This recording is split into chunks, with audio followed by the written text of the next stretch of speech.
അല്ലാതെ, അതും ക്രൂശിക്കപ്പെട്ട ക്രിസ്തുവിനെ കുറിച്ചല്ലാതെ നിങ്ങൾ മറ്റൊന്നും അറിയേണ്ടതില്ലെന്ന് ഞാൻ വിചാരിച്ചു. അപ്പൊ അതുകൊണ്ടാണ് ഈ രാത്രിയിൽ നമ്മൾ യേശുക്രിസ്തുവിനെ കുറിച്ചും യേശുക്രിസ്തുവിന്റെ കുരിശിനെ കുറിച്ചും ചിന്തിക്കാൻ പോകുന്നത്. യേശുക്രിസ്തുവിന്റെ കുരിശിലൂടെ നമുക്ക് കൈവന്ന മഹാഭാഗ്യങ്ങളെ ഞാനൊരു 4 ദിശയിൽ ദൈവം നമ്മളെ എങ്ങനെയാണ് യേശുവിന്റെ കുരിശിലൂടെ അനുഗ്രഹിച്ചത് എന്നതിനെ കുറിച്ച് പറയാൻ ആഗ്രഹിക്കുകയാണ്. യേശുക്രിസ്തുവിനെ കുറിച്ച് പറയുന്നത് കർത്താവിന് വലിയ സന്തോഷമാണ്. നിങ്ങൾ മൈക്കിൾ പനച്ചിക്കലച്ചന്റെ പേര് കേട്ടിട്ടുണ്ടാവും. ക്രിസ്തീയ ഗാന രചയിതാവാണ് അദ്ദേഹം. ഡിവൈൻ ധ്യാന കേന്ദ്രത്തുമായി ബന്ധപ്പെട്ട് വിൻസേഷൻ വൈദികനാണ്.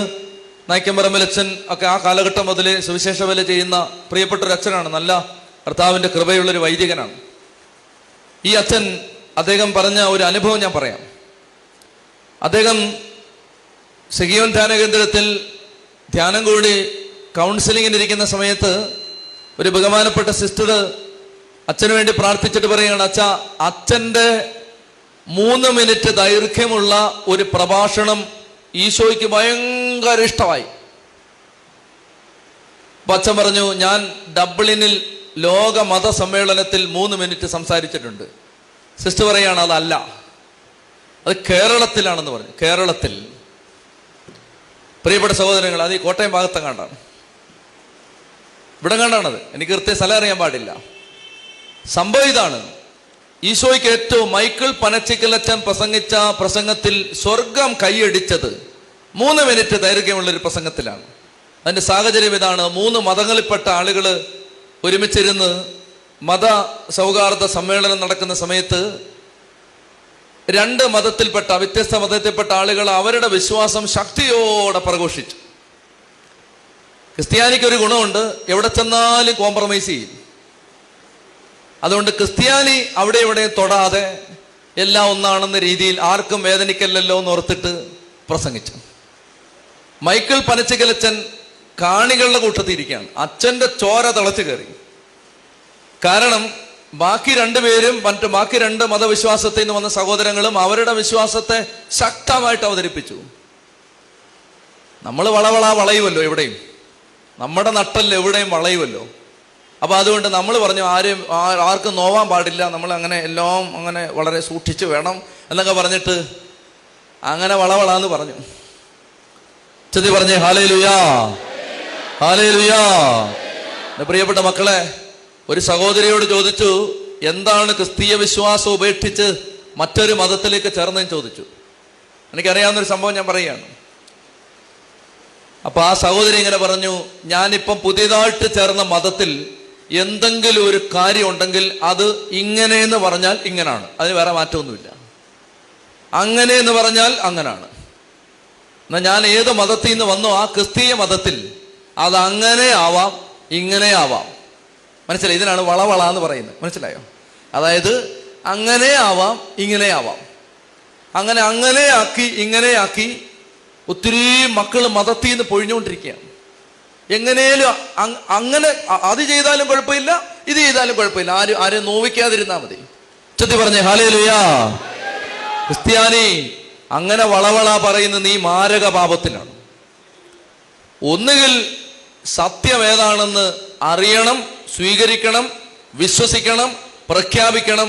സത്യമാണെങ്കിൽ അതിനുവേണ്ടി മരിക്കണം. അല്ലെങ്കിൽ പിന്നെ സത്യമാണെന്ന് പറയാൻ പോവരുത്. മനസ്സിലായി? അല്ലെങ്കിൽ പിന്നെ ഈ ലോക ഇടരുത്, സിസ്റ്റർമാർ അവരുടെ കുപ്പായ ഇടരുത്, അല്ലെങ്കിൽ പിന്നെ വേദോസ്തവം പിടിക്കരുത്, പള്ളി പോകരുത്, കുരിശ് വരയ്ക്കരുത്, മാമോദീസ മുങ്ങരുത്. മുങ്ങിയാൽ അതിനുവേണ്ടി ജീവിക്കണം, മരിക്കണം. മനസ്സിലായോ? അല്ലാതെ അങ്ങനെ ആവാം, ഇങ്ങനെ അങ്ങനെയൊന്നും അല്ല, ഇങ്ങനെ ഉള്ളൂ. ചെത്തി പറഞ്ഞേ ഹല്ലേലൂയാ, ഹല്ലേലൂയാ. എന്റെ സങ്കടമാണ് ഞാൻ ഈ പറയുന്നത്. അതായത് എങ്ങനെയും ആയാ മതിയായിരുന്നെങ്കിൽ പാവം തോമാശ്ലീഹായുടെ ചങ്കിനകത്തോട്ട് കുന്തമറിയപ്പെടേണ്ട ആവശ്യമില്ലായിരുന്നു. എങ്ങനെയും ആയാ മതിയായിരുന്നെങ്കിൽ ഫ്രാൻസിസ് സേവർ ഈ സുവിശേഷത്തിന് വേണ്ടി പാരീസ് സർവകലാശാലയുടെ പടിക്കെട്ടുകൾ ഇറങ്ങി വെളിയിലേക്ക് വന്ന് ഒരു കൈയിൽ കുരിശും മറുകൈയിൽ മണിനാദവുമായി തീരപ്രദേശങ്ങളിലേക്ക് നടന്ന് കർത്താവിന്റെ സുവിശേഷം പറഞ്ഞ് മരിക്കേണ്ട ആവശ്യമില്ലായിരുന്നു. എങ്ങനെയും ആയാ മതിയായിരുന്നെങ്കിൽ മത്തായി ശ്ലീഹായെ 10 കൊണ്ട് അടിച്ച് കൊല്ലണ്ടായിരുന്നു. എങ്ങനെയായാൽ മതിയായിരുന്നെങ്കിൽ മർക്കോസിനെ ഒരു കുതിരവണ്ടിയുടെ അറ്റത്ത് കെട്ടിയിട്ട് തെരുവീതി മുഴുവൻ വലിച്ചെടുത്ത് ശരീരം മുഴുവൻ ചോര വാർന്നൊഴുകി അവസാനം അങ്ങനെ മരിക്കുന്നില്ലെന്ന് കണ്ടപ്പോ തീക്കകത്തിട്ട് ചുട്ടുകൊല്ലണ്ടായിരുന്നു. എങ്ങനെയും മതിയായിരുന്നെങ്കിൽ വത്തിക്കാന്റെ വധക്കുന്നിൽ പത്രോസ് തലകീഴായി കുരിശിൽ തറയ്ക്കപ്പെട്ട് കൊല്ലപ്പെടേണ്ട കാര്യമില്ലായിരുന്നു. എങ്ങനെയും മതിയായിരുന്നെങ്കിൽ റോമാ ചക്രവർത്തിയുടെ നിർണായകമായ വാൾമുനത്തുമ്പിലേക്ക് കഴുത്ത് നീട്ടി വെച്ചു കൊടുക്കാൻ പൗലോസ് നിന്നു കൊടുക്കണ്ടായിരുന്നു. എങ്ങനെയും ആയാ മതിയായിരുന്നെങ്കിൽ ലിബിയയിലെ പാവപ്പെട്ട മത്സ്യബന്ധന തൊഴിലാളികള് 22 പേര് ജിഗാദി ജോണിന്റെ കത്തിമുനത്തുമ്പിൽ കുത്തിയെടുക്കപ്പെടാൻ നിന്നു കൊടുക്കേണ്ട ആവശ്യമില്ലായിരുന്നു. എങ്ങനെയും മതിയായിരുന്നെങ്കിൽ. കള്ള ക്രിസ്ത്യാനി എങ്ങനെയും ആയ പോരാ. ചത്തി പറഞ്ഞേ ഹല്ലേലൂയ. എങ്ങനെയും ആയ പോരാ. ഇതിങ്ങനെ ഉള്ളൂ. സത്യം ഒന്നേ ഉള്ളൂ. സത്യം ഒന്നേ ഉള്ളൂ പ്രിയപ്പെട്ട മക്കൾ. ആരെയും മുറിവേൽപ്പിക്കരുത്, ആരെയും അതിനുവേണ്ടി പീഡിപ്പിക്കരുത്. ആരെയും. ഞാനൊരു മനുഷ്യന്റെ പ്രഭാഷണം കേട്ടു. അദ്ദേഹം ഒരു മതാന്തര സംവാദത്തിൽ അദ്ദേഹം പ്രസംഗിക്കുകയാണ്. അദ്ദേഹം എങ്ങനെയാണ് പ്രസംഗിച്ചത്? കഴിഞ്ഞ 2000 വർഷങ്ങളായി ഞങ്ങൾ ഈ മതത്തിന് വേണ്ടി ആരെയും കൊന്നിട്ടില്ല, ഇനി കൊല്ലുകയുമില്ല. പക്ഷെ ഈ മതത്തിന് വേണ്ടി ഞങ്ങൾ പലരും ചത്തിട്ടുണ്ട്. ചത്തി പറഞ്ഞേ ഹല്ലേലൂയ. ഞങ്ങൾ ഈ മതത്തിന് വേണ്ടി കഴിഞ്ഞ 2000 വർഷങ്ങളായി ആരെയും കൊന്നിട്ടില്ല, ആരെയും കൊല്ലത്തുമില്ല, പക്ഷെ ഞങ്ങൾ മരിക്കും. ചതി പറഞ്ഞേ ഹല്ലേലൂയ. എന്റെ പ്രിയപ്പെട്ട മക്കളെ, എനിക്ക് പറയാനുള്ളത്, നിങ്ങളുടെ ഇടയിലായിരുന്നപ്പോൾ ക്രിസ്തുവിനെ കുറിച്ചല്ലാതെ, അത് ക്രൂശിക്കപ്പെട്ടവനെ കുറിച്ചല്ലാതെ മറ്റൊന്നും നിങ്ങൾ അറിയേണ്ടതില്ലെന്ന് ഞാൻ വിചാരിച്ചു. അതുകൊണ്ട് യേശുക്രിസ്തുവിനെ കോംപ്രമൈസ് ചെയ്യരുത്. അപ്പൊ അച്ഛന്റെ ചോര തിളച്ചു. കാരണം അച്ഛൻ ലോകം ഇട്ടത് അച്ഛൻ കർത്താവിന് വേണ്ടി ജീവിക്കാനാണ്. കർത്താവാണ് സത്യം. അതിനുവേണ്ടിയാണ് അച്ഛന് ഈ ജീവിതം കൊടുത്തത്. അപ്പൊ അതുകൊണ്ട് അച്ഛന് സങ്കടമായി, അച്ഛന്റെ കണ്ണ് നിറഞ്ഞു. അപ്പോ അത് ഓർഗനൈസ് ചെയ്ത ആള് ചോദിച്ചു, ആർക്കെങ്കിലും കാണികൾക്ക് എന്തെങ്കിലും അഭിപ്രായം പറയാനുണ്ടെങ്കിൽ ഒരു 3 മിനിറ്റ് തരാന്ന് പറഞ്ഞു. അച്ഛൻ കൈവക്കി, എനിക്ക് പറയാനുണ്ടെന്ന് പറഞ്ഞു. സ്റ്റേജിലേക്ക് വിളിച്ച് മൈക്ക് കൊടുത്തു. മൈക്കിലൂടെ എന്താ അദ്ദേഹം പറഞ്ഞതെന്ന് ഞാൻ പറയുന്നില്ല.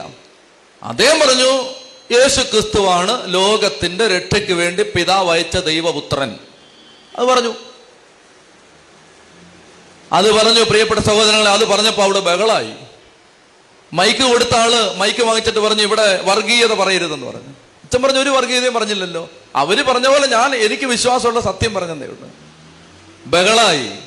15 വർഷം കഴിഞ്ഞ് സെഗിയോൻ ധ്യാനകേന്ദ്രത്തിലെ കൗൺസിലിംഗ് റൂമിൽ പരിശുദ്ധാത്മാവ് പറഞ്ഞു, മൈക്കിൾ പനച്ചിക്കലച്ച സ്വർഗം കൈയടിച്ചത് ആ 3 മിനിറ്റ് പ്രസംഗത്തിനാണ്. സത്യം പറഞ്ഞേ ഹല്ലേലൂയ, ഹല്ലേലൂയ.